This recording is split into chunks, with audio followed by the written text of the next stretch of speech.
옛날 깊은 산속 암자에 노스님과 제자가 살고 있었습니다. 하루는 노스님이 참선을 마친 후 갑자기 검은고를 꺼내 연주를 시작하자 그 모습을 지켜보던 제자가 이내 노스님에게 물었습니다. 스님, 왜 그러느냐? 사실 궁금한 게 하나 있어온데 스님께서는 검은고를 타시면 마음이 어떠신지요? 혹 즐거우십니까? 아니면 슬퍼지십니까? 노스님은 제자의 물음에 아무 말 없이 찻잔만 들여다보다 이내 말했습니다. 그래, 너는 반야심경에 나오는 불구부정이란 말씀이 무슨 뜻인지 아는고? 그건 깨끗하지도 아니하고 더럽지도 아니하다는 뜻인 줄로 알고 있습니다. 스승의 갑작스러운 질문에 당황스레 답을 올린 제자는 스님의 눈치를 살피고 있었습니다. 그때 노스님은 가만히 찻잔을 들어 보이며 제자에게 물었습니다. 그래, 그럼 지금 날 위해 마시라고 내놓은 이 한 잔의 차는 깨끗한 것이겠느냐? 아니면 더러운 것이겠느냐? 그야 당연히 깨끗한 것이옵니다.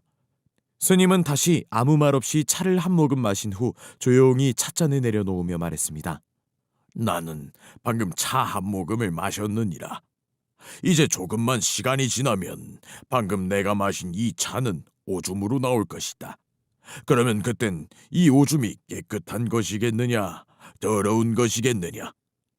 제자는 스님이 도대체 무슨 말씀을 하시려는가 싶어 대답이 절로 조심스러워졌습니다. 그야 그땐 당연히 더러운 것이겠죠. 에헤, 아직 내 말뜻을 모르렸다. 송구하옵니다, 스님. 그러자 노스님이 다시 말을 꺼냈습니다. 오줌은 땅에 젖어 물기가 되고 그 물기를 도라지가 빨아먹고 꽃을 피우느니라.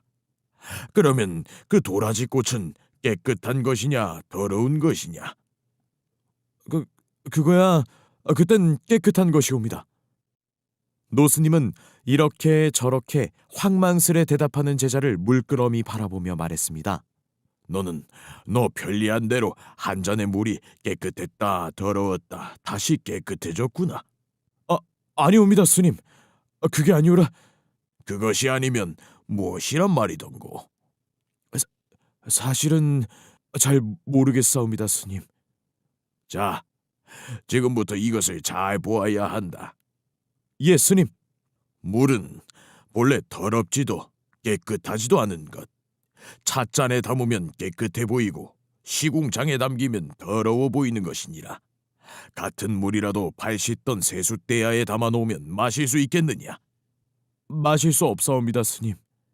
사람의 마음도 그와 같은 것이니라. 똑같은 검은고 자락도 슬픈 사람이 들으면 슬프게 들릴 것이요, 기쁜 사람이 들으면 기쁘게 들릴 것이다. 검은고 타는 소리는 그저 가락일 뿐 기쁘고 슬프고가 없는 것이니라. 이제 내 대답이 되었느냐? 예, 스님. 그 말씀을 꼭 명심하도록 하겠습니다. 그 이야기를 듣고 순간 깨달음을 얻은 제자는 아직도 발그레한 얼굴로 스승의 빈 찻잔에 찬물을 다시 따라 올렸습니다. 옛날 송나라에 휘종이란 왕이 있었습니다. 그는 그림을 너무 사랑한 나머지 궁중 화가들을 모아놓고 그림 대회를 열곤 했습니다. 여봐라! 궁중 화가들은 다 모였느냐? 예, 폐하. 모두 모였사옵니다. 휘종은 궁중 화가들이 모이면 유명한 시 한 구절을 따와 그날의 화제로 정했습니다. 오늘의 화제는 꽃을 밟고 돌아가니 말발굽에서 향기가 난다이니라. 알겠사옵니다, 폐하. 이어 휘종이 한 화가에게 물었습니다. 너는 이게 무슨 뜻인 줄 알겠느냐? 예, 폐하. 말발굽에 묻은 꽃향기를 그림으로 그려보라는 말씀이 아니옵니까? 그렇다. 오늘 이 그림을 잘 표현한 자에게는 후한 상을 내리겠노라.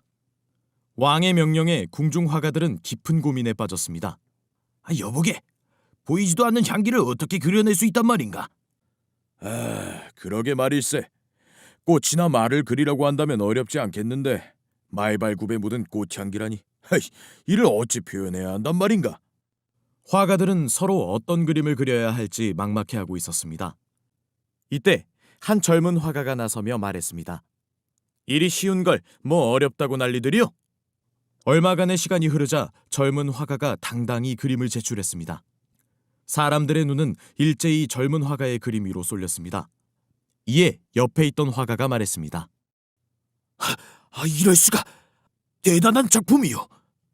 젊은 화가는 말 한 마리가 달려가는 그림을 그렸는데 그 꽁무니를 나비떼가 뒤쫓아가는 그림을 그려 제출한 것입니다.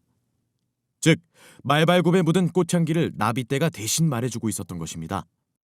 왕이 그림을 보고는 흡족해하며 말했습니다. 여봐라! 당장 저 화가에게 황금 100냥을 주도록 하라. 황금 100냥이라는 소리에 모두가 부러운 듯 젊은 화가를 쳐다보았습니다. 얼마간의 시간이 흐른 뒤 휘종은 다시 한번 그림 대회를 열었습니다. 이번에는 온 나라에 방을 붙여 전국에 있는 화가들을 불러들였습니다. 화가들 사이에 황금 100냥을 받았다는 소문이 돌았는지 수많은 사람으로 인산인해를 이루었습니다. 황제 폐하납시오! 휘종이 어좌에 앉자 그를 보필하던 내시가 그날의 화제를 날렸습니다. 오늘의 화제는 어지러운 살이 옛 절을 감췄다입니다. 만약 1등으로 뽑히게 된다면 후한 상이 내려질 것이요. 이번에도 화가들은 고민에 빠졌습니다. 이때 한 화가가 말했습니다. 감춰진 절을 그리라니 만만치 않겠는걸? 끙끙대던 화가들이 그림을 그리기 시작했습니다. 그런데 감춰진 절에 집중하느라 대부분의 화가들은 정작 중요한 것들을 놓치고 있었습니다. 그들은 고작 산봉우리와 계곡 위에 지붕을 그려 넣어 어떻게든 희미한 절의 모습을 나타내려 애썼습니다. 이에 휘종이 불만스러운 표정으로 말했습니다. 오늘은 어찌 이리도 화제를 제대로 표현해내는 사람이 없느냐? 이때 한 화가가 그림을 들고 나왔습니다. 그런데 그의 그림은 다른 화가의 것과는 사뭇 달랐습니다. 이에 왕이 그를 불러 물었습니다. 너의 그림에는 왜 절집이 없느냐? 폐하, 조금만 더 살펴봐 주십시오. 왕이 그의 그림을 자세히 살펴보니 화면 어디에도 절은 없었습니다. 대신 깊은 산속 작은 오솔길에 어떤 스님 한 분이 물동이를 이고서 올라가는 모습이 보였습니다. 휘종이 그제야 흡족한 표정을 지으며 말했습니다. 이 화가에게 당장 황금 500냥을 하사하도록 하라. 그림을 보는 사람들이 모두 고개를 갸우뚱했습니다. 그러자 황제가 다음과 같이 그림을 설명했습니다. 내가 그리라고 한 것은 산속에 감춰져 보이지 않는 절이었다. 보이지 않는 것을 그리라고 했는데 다른 화가들은 모두 눈에 보이는 절의 지붕이나 탑만 그려냈더구나. 그런데 이 화가는 절을 그리는 대신 물을 기르러 온 스님을 그렸다. 스님이 물을 기르러 나온 것을 보아하니 근처에 분명 절이 있음을 짐작할 수 있구나. 이것이 내가 이 그림에 1등을 주는 까닭이다. 비록 화가는 절을 그리지 않았지만 물을 기르러 나온 스님을 통해 숨겨진 절을 기막히게 표현한 것입니다. 화가는 절을 그리지 않으면서도 절을 그리는 방법을 알고 있었던 셈입니다. 오늘 이야기의 핵심은 이렇습니다. 입상진의, 즉 말로 뜻을 다할 수 없다면 형상으로서 뜻을 전달하라는 것입니다. 정말 소중한 것은 눈에 잘 보이지 않습니다. 눈에 보이는 것이 전부가 아니라는 뜻입니다. 뛰어난 화가는 그리지 않고서도 다 그리며 훌륭한 시인은 말하지 않으면서도 다 말합니다. 좋은 독자라면 화가가 감춰둔, 시인이 숨겨둔 보물을 알려주지 않아도 그 뜻을 유추해냅니다. 여러분은 오늘 이야기에서 무엇을 발견하셨나요? 옛날에 늙은 홀아버지가 외아들과 함께 가난하게 살고 있었습니다. 이리저리 아무리 발버둥 쳐도 가난에서 벗어날 길이 없자 아들은 한양에 가서 어떻게든 돈을 벌어보겠다며 10년 기약을 하고 길을 떠났습니다. 그렇게 떠난 아들은 몇 년이 지나도록 통 소식이 없더니 어느 날 편지 한 통을 보내왔습니다. 아버지, 7월 초하루 한양 두물머리 나루터로 꼭 오세요. 아버지가 서둘러서 아들을 찾아갔더니 아들이 그간 힘들게 번 돈이라면서 논 5마지기 값이 든 보따리를 내밀었습니다. 자기도 머지않아 내려갈 테니 그걸 가지고 가서 논을 사서 농사를 지으라고 말하는 것이었습니다. 아버지가 돈 보따리를 챙겨서 돌아오는데 온통 신경이 돈에만 쏠리는 것이었습니다. 몇 번이나 꺼내보고 잘 있는지 확인했습니다. 어느 높다란 언덕을 넘으면서 다시 돈을 확인해보고 길을 떠난 노인은 한참을 가다가 깜짝 놀라고 말았습니다. 품 안에 든 돈 보따리가 갑자기 없어진 것이었습니다. 평상이나 어디에 놓고 온 것이 분명했습니다. 아이고, 이를 어쩌나! 노인은 넋이 다 나간 상태에서 헐레벌떡 평상 있는 대로 돌아왔습니다. 하지만 돈이 그대로 기다리고 있을 리 없었습니다. 노인이 맥이 풀려서 털썩 주저앉아 있는데 어떤 대머리 영감이 다가왔습니다. 노인장, 무슨 일 있는 게요? 소중한 돈 보따리를 잃어버렸다오. 노인이 귀하디 귀한 돈 보따리를 잃어버린 사정을 그에게 이야기했습니다. 아마도 이 물건인 게로군. 홍두가 가져갈까봐 내가 보관하고서 기다리고 있었다오. 품에서 무언가를 꺼내는데 노인이 잃어버린 그 보따리였습니다. 살펴보니 돈은 그대로였습니다. 노인이 100배 살해를 하자 대머리 영감은 조심해서 잘 가라며 훌쩍 자리를 떴습니다. 전보다 더 조심해서 길을 가던 노인은 나루터 앞에 이르렀습니다. 일전에 내린 비로 강물이 부른 데다 물살이 세서 건너기 쉽지 않았습니다. 그때 어떤 사람이 강물에 빠져 허우적대면서 사람 살리라고 외치는 소리가 들렸습니다. 노인 아들 또래의 청년이었습니다. 강가에 많은 사람이 있었으나 아무도 그 청년을 구하러 나서는 사람이 없었습니다. 늙은 몸으로 물에 뛰어들 수 없었던 노인은 그만 안달이 났습니다. 누가 저 사람을 좀 구해주시오. 그래도 아무도 나서지 않자 노인이 말했습니다. 누가 저 사람을 구하면 내가 눈 단맞이기 값을 주리다. 어떻게 좀 해봐요. 그러자 한 건장한 사람이 노인장, 그 말 사실이지요?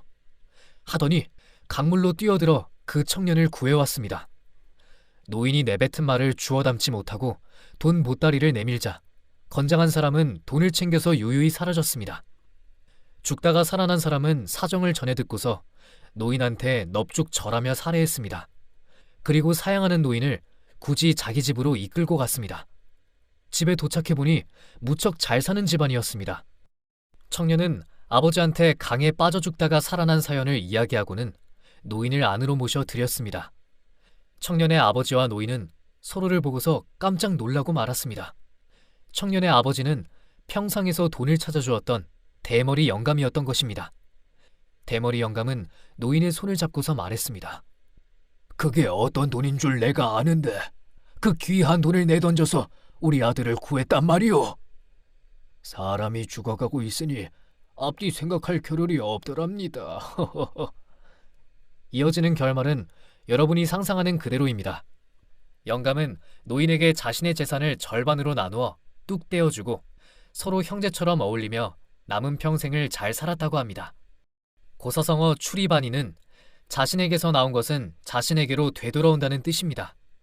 자기가 뿌린 씨는 자기가 거두는 것이 세상사 이치입니다.